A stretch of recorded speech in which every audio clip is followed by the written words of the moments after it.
یہ نام وہ کتنی مرتبہ آرجے کے منہ سے سن چکا تھا۔ اس کے فرشتوں کو بھی خبر نہیں تھی کہ ہانی ہی ہانم تھی۔ اور ہانی، یہ میرا کزن ہے، مستقیم اف مکی، سب اس سے مکی ہی بلاتے ہیں۔ السلام علیکم۔ ہانم نے مسکرا کر سلام کیا تھا۔ اسے وہ لڑکا حلیے سے تھوڑا عجیب لگا تھا۔ مکی نے ہاتھ بڑھا کر اپنی پیشانی پر آئے پسینے کو صاف کیا تھا۔ اگر آرجے کو پتا چل گیا کہ اس سے آگے وہ سوچ نہیں سکا تھا۔ مجھے کام ہے، میں ابھی آتا ہوں۔ وہ بنا سلام کا جواب دیے واپس پلٹ گیا تھا۔ مکی، بات سنو، تم آرجے سے ملنے آئے ہوگے نا؟ پلیز مجھے اس سے ملوا دو۔ مہرو چلائی تھی، لیکن وہ تیز تیز قدم اٹھاتا اسٹوڈنٹس کے ہجوم میں غائب ہو گیا تھا۔ تمہیں کیا ضرورت ہے آرجے سے ملنے کی؟ ہانم کا موڈ بگڑا تھا۔ ویسے یار، دل کر رہا تھا۔ آرجے کون سا روز ڈپارٹمنٹ آتا ہے؟ کل آیا تھا اتنے دنوں میں، آج پتہ نہیں وہ آئے گا بھی یا نہیں۔ مہرو اس سے ملنا چاہتی تھی، جبکہ ہانم نے اس کی اس خواہش پر افسوس کیا تھا۔ حشام آپ؟ ماہی کو یقین نہیں آ رہا تھا کہ اس کے سامنے حشام جبیل کھڑا تھا، اور تو اور اس نے خود ہی ماہی کو مخاطب کیا تھا۔ معاف کیجیے گا، میں کوئی اور سمجھا تھا۔ وہ معذرت کرتا پلٹ گیا تھا۔ بات تو سنے حشام۔ وہ اس کے پیچھے لپکی تھی، البتہ ایک دم دل ڈوب کر ابھرا تھا جب حشام نے کسی اور کا ذکر کیا تھا۔ پچھلے کچھ دنوں سے ماہی کے سر میں درد رہنے لگا تھا اور بال بھی روکھے سے ہو رہے تھے۔ آسیہ بیگم نے اسے 3-4 آئل کو مکس کر کے بالوں میں لگانے کا کہا تھا۔ اس وقت اس نے وہی کام کیا تھا۔ ایلا کو کچھ چیزیں لینی تھی، وہ ماہی کو زبردستی اٹھا لائی تھی، اور ماہی نے بالوں کو باندھ کر گلے میں لٹکا سفید اسکارف سر پر حجاب کی طرح چپکا لیا تھا، جس پر حشام دھوکہ کھا گیا تھا۔ آپ یہاں کس کو ڈھونڈ رہے تھے؟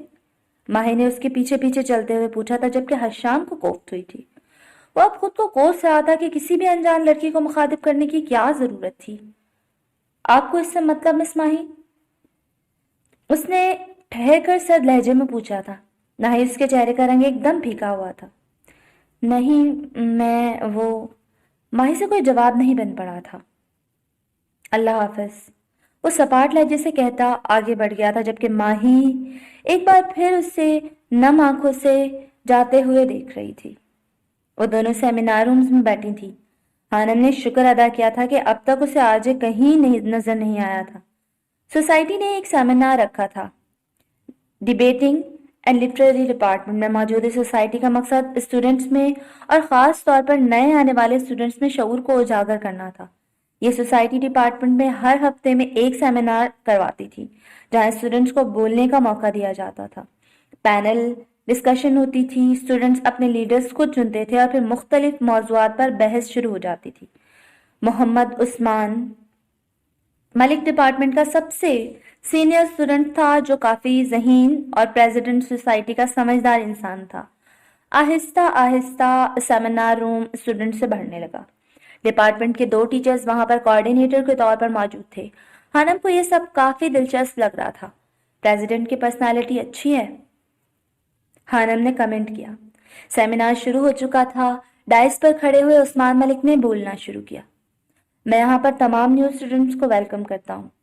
جیسا کہ آپ سب جانتے ہیں، ہمارا سیمینار کروانے کا مقصد اسٹوڈنٹس کو بولنے کا موقع دینا ہے۔ ہر انسان کے ذہن میں ہر موضوع سے متعلق کچھ نہ کچھ سوال ہوتے ہیں، اور انہی سوالوں کا جواب دینے میں ہر بار نئے موضوعات کو لے کر آتا ہوں۔ سلام دعا کے بعد وہ شائستگی سے کہہ رہا تھا، اس بار میرا موضوع بہت عام سا ہے، لیکن صرف سننے اور دیکھنے میں اور میری ٹیم اس موضوع پر روشنی ڈالنا چاہیں گے کہ کچھ الگ طریقے سے۔ آپ کے سوال ہوں گے، ہمارے جواب۔ آج کا ہمارا موضوع ہے، اسلام سے لوگ ڈرتے کیوں ہیں؟ لوگ اس مذہب کو ایک فوبیا کیوں سمجھتے ہیں؟ کیا مطلب؟ اس کا اب مذہب پر بحث ہوگی؟ ہانم کو برا لگا تھا۔ سن تو لو یار، وہ کیا کہہ رہے ہیں، باقی بعد میں فیصلہ کرنا۔ مہرو نے اسے چپ کروایا۔ ہم ان پہلوؤں پر روشنی ڈالیں گے کہ کن وجوہات کی بنا پر لوگوں کو اسلام فوبیا ہے، اور کن باتوں اور کاموں سے ہم اس فوبیا کو اور اسلام کے ساتھ لگے دہشت گردی کے ٹائٹل کو ختم کر سکتے ہیں۔ اس نے اپنے پہلے ممبر کو دعوت دی تھی، جس نے اسلام کی حقیقت پر روشنی ڈالی تھی اور بتایا تھا کہ کیسے اسلام امن اور سلامتی والا ملک ہے۔ اس کی تقریر سن کر اسٹوڈنٹس کافی پرجوش ہو گئے تھے۔ اسلام ایک حقیقی اور بہترین مذہب ہے۔ اب اس پر میں اپنی بہت ہونہار ٹیم ممبر کو دعوت دوں گا۔ وہ لڑکی اسٹیج پر آئی تھی اور اس نے دلائل اور واقعات سے ثابت کیا تھا کہ اسلام ایک بہترین اور حقیقی مذہب ہے۔ یہ موضوع ایسا تھا کہ وہاں بیٹھا کوئی بھی اسٹوڈنٹ مذہب پر سوال نہیں اٹھانا چاہتا تھا۔ چونکہ نئے سال کا آغاز تھا تو سیمینار کا آغاز بھی اللہ اور اس کے دین سے کیا گیا تھا۔ Any question? لڑکی نے تقریر کرنے کے بعد اسٹوڈنٹ سے پوچھا۔ اس کی تقریر پر پورا ہال تالیوں سے گونج اٹھا تھا۔ بے شک وہ اچھا بولتی تھی۔ I have a question, miss۔ آواز پر سب نے پلٹ کر دیکھا تھا۔ آرجے سب سے آخر میں بیٹھا تھا۔ وہ اس وقت وہ کھڑا تھا اپنا سوال لینے۔ یہ کب آیا؟ حارم نے اسے دیکھ کر اپنا چہرہ چھپایا تھا جیسے وہ اسے ہی ڈھونڈ رہا ہو۔ آپ نے کہا کہ اسلام ایک حقیقی مذہب ہے۔ میں اس موضوع پر کچھ کہنا چاہوں گا۔ کیا میں وہاں آ سکتا ہوں؟ اس نے پوچھا تھا۔ Share please. عثمان ملک نے اسے آنے کی اجازت دی۔ وہ پورے اعتماد سے قدم اٹھاتا اسٹیج کی طرف بڑھا تھا۔ یہ کیا کام کرنے والا ہے اب؟ حنم کو کچھ عجیب سا محسوس ہوا تھا۔ اسے یقین تھا وہ کچھ الٹ ہی بولنے والا تھا۔ ڈائس پر پہنچنے کے بعد آرجے نے اپنا موبائل سامنے نظر آتی اسکرین یعنی پروجیکٹر سے اٹیچ کیا تھا۔ اچانک اسکرین پر ایک بحری جہاز نظر آنے لگا تھا۔ وہاں بیٹھا ہر اسٹوڈنٹ حیران تھا۔ سب دلچسپی سے اسے دیکھ رہے تھے۔ وہ نہیں جانتے تھے کہ اس جہاز کا مذہب سے کیا تعلق۔ اب وہ ڈائس سے اسٹیج کی طرف چلا گیا تھا۔ یہ جو آپ ایک بحری جہاز دیکھ رہے ہیں نا، یہ آپ کو پاگل کر سکتا ہے، آرجے نے بولنا شروع کیا تھا۔ اسٹوڈنٹس توجہ، اب میں آپ کو ایک معمہ بتانے لگا ہوں جس نے گزشتہ 2000 برس سے انسانی دماغ کو پلپلا کیے رکھا ہے۔ جو دماغ کی وسعت بڑھتی جا رہی ہے اتنا ہی یہ معمہ دہی بناتا جا رہا ہے۔ آپ بھی سنیے اور دماغ کے پیچ ڈھیلے کیجیے۔ یہ معمہ 50 برس بعد از مسیح کے دور کے ایک یونانی ڈرامہ نگار اور رائٹر پلوٹارش نے اپنے ڈرامے بادشاہ تھیسیس کی زندگی میں پیش کیا۔ ایک دفعہ کا ذکر ہے کہ بادشاہ تھیسیس اور نوجوان اینتھنا شہزادی دور دراز کے رومی جزیرے کریٹ سے لکڑی کے ایک بحری جہاز میں سوار ہوئے اور یونانی جزائر کی سیر فرمائے۔ یہ شاہی جوڑا یونانیوں میں بہت متبرک سمجھا جاتا تھا، بلکہ یونان کے مرکز اینتھس کا نام ہی اینتھنا شہزادی کے نام پر ہے۔ بعد میں رفتہ رفتہ اینتھس کے باسیوں نے اس تاریخی جہاز کو تھیسیس کا جہاز نام دے کر تبرک کے طور پر اپنی بندرگاہ میں کھڑا کر لیا۔ یہاں تک کہ 250 برس بیت گئے اور بادشاہ ڈیمرس کا دور آ گیا۔ اس دوران جیسے جیسے اور جہاں جہاں جہاز کی لکڑی شکستہ ہوتی گئی اس کی جگہ نئی لکڑی لگا کر جہاز کو درست کر لیا گیا۔ کچھ عرصے بعد پورے جہاز میں کوئی حصہ بھی ایسا نہ رہا جو تبدیل نہ ہو گیا ہو۔ اس زمانے کے فلاسفروں نے اس جہاز کے متعلق عجیب خیالات رکھنے شروع کر دیے۔ کچھ فلاسفر کہتے تھے کہ چونکہ پورا جہاز بدل چکا ہے اس لیے اب یہ متبرک جہاز نہیں رہا۔ کچھ نے کہا ان تبدیلیوں کے بعد بھی یہ وہی جہاز ہے۔ وہ ایک پل کے لیے خاموش ہوا، پھر بولنا شروع ہوا۔ تو اسٹوڈنٹس، پلوٹارش پوچھتا ہے کہ آپ کا کیا خیال ہے؟ یقیناً آپ میں سے زیادہ تر یہی سوچیں گے کہ یہ عین وہی جہاز ہے۔ اگر ایسا ہے تو آگے سنیے۔ صدیوں بعد 16ویں صدی میں تھامس ہومز نے اس معمے پر کام کرنا شروع کیا۔ اس نے حل دینے کے بجائے جان بوجھ کر معمہ مزید پیچیدہ کر دیا۔ پہلے تو کچھ بھی رائے رکھ سکتے تھے مگر اب جو بھی رائے رکھیں گے ہر صورت میں نتائج سنگین ہو سکتے ہیں۔ جیسے اگر کائنات میں ہماری زمین کے علاوہ کہیں اور بھی زندگی ہے تو واہ واہ، اور اگر ہم اکیلے ہیں تو شاید شاوا۔ اس کی بات پر ہال میں اسٹوڈنٹس کی دھیمی دھیمی ہنسی کی آواز گونج گئی۔ تھامس نے اس معاملے میں مزید تفصیل شامل کی اور کہا کہ بالفرض اس متبرک جہاز کے پچھلے تمام تختے اور جو بھی تبدیل کیا گیا تھا ان سے جہاز دوبارہ بنا کر بندرگاہ میں کھڑا کر دیا جائے تو اب آپ کے پاس 2 جہاز ہو گئے، ایک تبدیلیوں میں سے گزرا ہوا جہاز اور ایک اصل لکڑی سے بنا ہوا جہاز۔ سوال یہ پیدا ہوتا ہے کہ ان میں سے تھیس کا جہاز کون سا تھا؟ وہ ایک بار پھر خاموش ہوا۔ حرم آنکھیں سکیڑے اور کان کھولے اسے سن رہی تھی۔ وہ کافی دلچسپ باتیں کر رہا تھا۔ اسٹوڈنٹس کے ذہن میں کھلبلی سی مچ گئی۔ پلوٹارش سے پہلے ہیراکلیٹس اور پلاٹو بھی اسی قسم کا سوال پوچھ چکے تھے۔ انہوں نے پوچھا تھا کہ ایک لکڑہارے نے اپنے کلہاڑے کا دستہ تبدیل کروایا، کچھ عرصے بعد دستے میں لوہے کی تیز دھار تبدیل کروا لی۔ کہا وہ کلاڑا وہی ہے یا کوئی اور ہو چکا ہے؟ تھامس نے یہاں بھی پنگا لیا اور پوچھا کہ کلاڑا کے قدیم پرزوں کو جوڑ کر اگر کلاڑا بنا لیا جائے تو اب 2 کلاڑے ہو گئے۔ سوال یہ ہے کہ اصلی والا کلاڑا کون سا ہے؟ ہال میں گہری خاموشی چھائی تھی۔ پہلے والا کلاڑا اصلی ہے، جس لڑکی نے تقریر کی تھی اس نے بلا اختیار جواب دیا۔ نہیں، بعد والا اصلی ہوگا، ایک اسٹوڈنٹ نے ہال سے جواب دیا اور لڑکی کی نفی کی تھی۔ آرجے کے چہرے پر مسکراہٹ پھیل گئی۔ ایک دلچسپ کھیل کا آغاز ہوا تھا۔ اس فلسفیانہ معمے کا سائیڈ افیکٹ ابھی کچھ عرصہ پہلے ایک قانونی جنگ کی صورت میں نظر آیا تھا۔ تفصیل کے مطابق 1854 میں امریکی جنگی جہاز USS کانسٹالیشن بنایا گیا اور اس نے 100 برس امریکہ کی سروس کی۔ رفتہ رفتہ اس کے حصے تبدیل ہوتے گئے، تب اسے بالٹیمور کے عجائب گھر میں منتقل کر دیا گیا۔ 1990 میں اس جہاز کے قدیم حصوں کو جوڑ کر جہاز دوبارہ تخلیق کر لیا گیا۔ تاریخ دانوں نے کیس دائر کر دیا کہ تبدیلیوں میں سے گزرا ہوا جہاز ہی اصلی ہے۔ پرانی لکڑی والے جہاز کو USS کانسٹالیشن نہ کیا جائے۔ یہ کیس سن 2004 تک بھی حل نہ ہو سکا۔ اب جب بھی کوئی افسر ریٹائرڈ ہوتا ہے اور نیا افسر آتا ہے، وہ اپنی مرضی سے کسی ایک جہاز کو اصل مان لیتا ہے، تب اس کے خلاف حسب ذائقہ سازشیں شروع ہو جاتی ہیں۔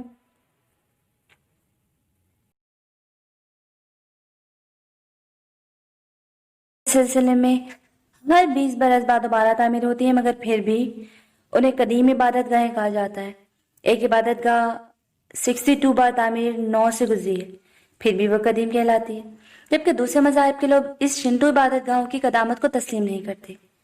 ہیراکلیٹس نے اس معاملے کا حل پیش کرتے ہوئے کہا تھا کہ جب تم دریا میں قدم رکھتے ہو تو ہر لمحہ نہ دریا وہ رہتا ہے اور نہ تم، لیکن اس تبدیلی سے شناخت نہیں بدل جاتی۔ تھامس نے اعتراض کیا کہ بھیا دریا میں صرف پانی بدلتا ہے، کنارے نہیں، اس لیے دریا کی مثال غلط ہے۔ ہر دور میں مختلف فلسفیوں نے اس معاملے کا حل پیش کیا ہے، مگر ان تشریحات میں نقائص ہمیشہ موجود رہے ہیں۔ ہر حل اپنے آپ کو غلط ثابت کر دیتا ہے۔ یہ سب فلسفیوں کا خیال ہے۔ اب آتے ہیں سائنس کی طرف۔ کچھ پل خاموش ہونے کے بعد وہ دوبارہ بولنا شروع ہوا۔ آج 21ویں صدی میں بھی یہ معاملہ جوں کا توں ہے اور کئی اشکال میں سامنے آیا ہے۔ بالفرض ایک انسان کے جسم کے تمام عضلات رفتہ رفتہ ٹرانسپلانٹ ہوتے ہیں، دل اور دماغ سمیت، تب اس انسان کی اصل شناخت کیا ہوگی؟ ابھی ایسا مکمل طور پر تو نہیں ہوا، مگر مستقبل قریب میں ہونے لگ جائے گا۔ ہر 5 سے 7 برس کے اندر انسان میں موجود تمام ایٹم نئے ایٹموں سے تبدیل ہوتے ہیں۔ اس دوران شکل اور صورت اور جسم بھی بدل جاتا ہے۔ پیدائش سے لے کر بڑھاپے تک انسان کئی بار بدلتا ہے۔ جو ایٹم براہ راست ہوا میں جھر جاتے ہیں، وہ کسی نہ کسی صورت کسی اور انسان کے جسم میں شامل ہو جاتے ہیں۔ یعنی آپ کے جسم میں چند ارب ایٹم شاید علامہ اقبال کے ہوں، کچھ ایٹم قائد اعظم کے ہوں، کچھ ہٹلر کے اور کچھ گوتم بدھ کے بھی ہوں گے۔ آپ کے اپنے ایٹم بھی دوسرے متعلقہ یا غیر متعلقہ انسانوں میں ہوں گے۔ کہہ سکتے ہیں کہ آپ کی بے شمار لاشیں اس وقت آپ کے جسم سے باہر کسی نہ کسی صورت میں موجود ہیں۔ میرا خیال ہے کہ پیناڈول کھا لیں، یعنی دریا تو بدلتا ہی ہے، تم زیادہ بدل جاتے ہو، بلکہ بالکل نئے جسم کے مالک ہو جاتے ہو۔ تو سوال پیدا ہوتا ہے کہ اصلی والے آپ کون ہیں؟ ہر انسان میں اس کا اپنا جسم تو موجود ہی نہیں، دوسرے زندہ اور مردہ انسانوں سے ادھار لیا ہوا ہے۔ اس نے اسٹوڈنٹ سے سوال کیا، لیکن کسی کے پاس جواب نہیں تھا۔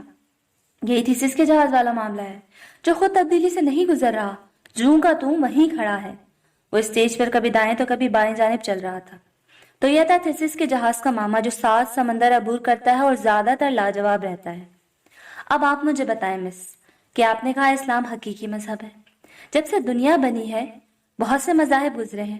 آپ کے خدا نے 4 پیغمبروں پر کتابیں نازل کی ہیں اور آخر میں قرآن نازل کیا اور اسلام کو حقیقی مذہب قرار دے دیا، یعنی عبادت خدا کی ہی کرنی ہے۔ سبھی مذاہب میں تو قدیم مذاہب بہت سی تبدیلیوں میں سے گزر کر موجودہ دور تک پہنچے ہیں۔ سوال یہ ہے کہ مذہب کی اول ساخت پر اصرار کیا جائے یا تبدیلیوں میں سے گزرے مذہب پر اعتماد کیا جائے۔ آپ نے کہا تھا کہ پہلے والا کلہاڑا اصلی تھا، اور آپ اپنی تقریر میں کہہ رہی ہیں کہ بعد میں آنے والا اسلام حقیقی مذہب ہے، اس سے پہلے والے نہیں۔ میرا آپ سے سوال ہے مس، کہ اگر کلہاڑا پہلے والا اصلی اور حقیقی تھا تو تبدیلیوں سے گزر کر آخر میں آنے والا مذہب اسلام حقیقی کیسے ہو سکتا ہے؟ آرزے نے لڑکی کی طرف رخ کر کے پوچھا۔ لڑکی سمیت پورے ہال کو سانپ سونگھ گیا تھا۔ وہاں بیٹھے کسی شخص نے گمان نہیں کیا تھا کہ وہ انہیں کے موضوع میں بری طرح سے پھنسا دے گا۔ خانم کا منہ حیرت سے کھل گیا تھا۔ وہ جانتی نہیں تھی کہ آرزے کیا چیز ہے۔ کیا وہ اتنی گہرائی میں جاتا تھا چیزوں کو لے کر؟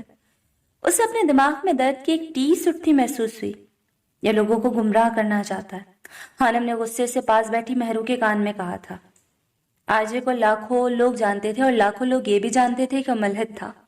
اس کے کسی مذہب سے تعلق نہیں تھا، لیکن لوگ یہ نہیں جانتے تھے کہ اس کا تعلق سید خاندان سے تھا۔ اگر وہ لوگوں کو گمراہ کر رہا ہے تو لوگوں کو اس کے سوال کا جواب دینا چاہیے تاکہ غلط فہمی دور ہو، مہرو نے جواب دیا تھا۔ سوال خانم کے مذہب پر اٹھایا گیا تھا۔ وہ تل ملا رہی تھی، اسے سمجھ نہیں آ رہا تھا کہ وہ کیا جواب دے آرجے کو۔ اسے فلسفے کا زیادہ علم نہیں تھا، اسے تو سائنس پڑھنے کے باوجود اتنا علم نہیں حاصل ہوا تھا جتنی باتیں وہ کر گیا تھا۔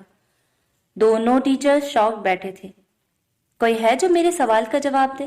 کوئی بھی؟ اس نے چلا کر ہال میں بیٹھے اسٹوڈنٹ سے سوال کیا تھا۔ وہ شو آف نہیں کروا رہا تھا، لیکن خانم کو ایسا ہی محسوس ہو رہا تھا کہ وہ شو آف کروا رہا تھا کہ میں بڑی چیز ہوں۔ وہ تو صرف اپنے ذہن میں پلتے سوالات کے جوابات لینے آیا تھا۔ سب خاموش تھے، کسی کے پاس بھی جواب نہیں تھا، کوئی دلائل، کوئی لاجک نہیں تھا کسی کے پاس۔ میں کچھ کہنا چاہتی ہوں۔ خانم نے آنکھیں بند کر کے ایک گہری سانس لی تھی اور پھر ایک دم اپنی جگہ پر کھڑی ہو گئی تھی۔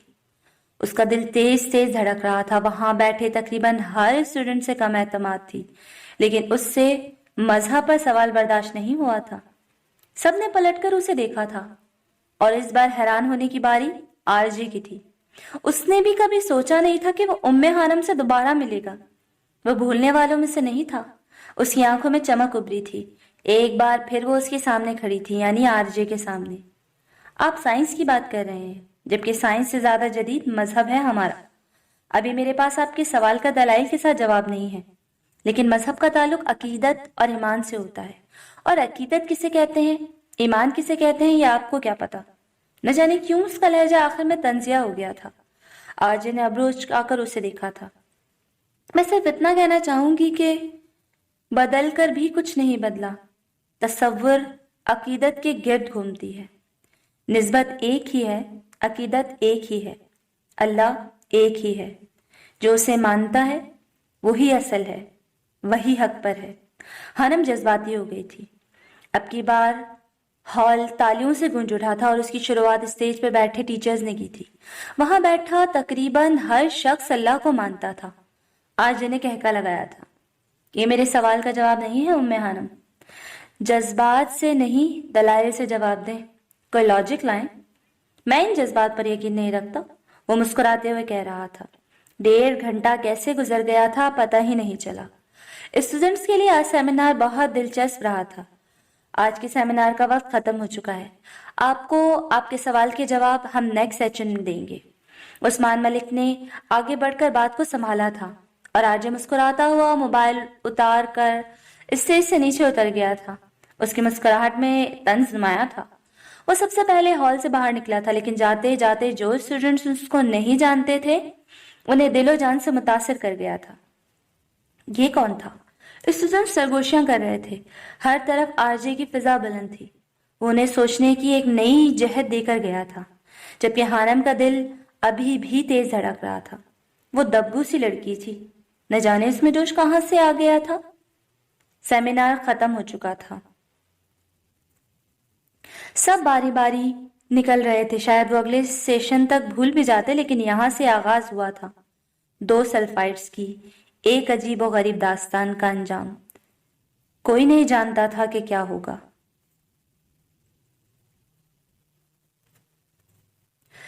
ایک نمبر کا گھٹیا اور ذلیل انسان ہے یہ آرجے، خانم نے چیئر کو کھینچتے ہوئے دھیمی آواز میں کہا تھا اور پھر دھپ سے اس پر بیٹھ گئی تھی۔ البتہ اس کا لہجہ سخت تھا۔ وہ دونوں ابھی میس روم میں آئی تھی۔ کیا ہو گیا ہانی؟ یہ میس ہے، کچھ تو خیال کرو۔ مہرو کو اس کی بات نہایت ناگوار گزری تھی۔ کیوں؟ کیا کچھ غلط کہہ دیا ہے میں نے؟ خانم نے گلاس میں پانی ڈالتے ہوئے پوچھا۔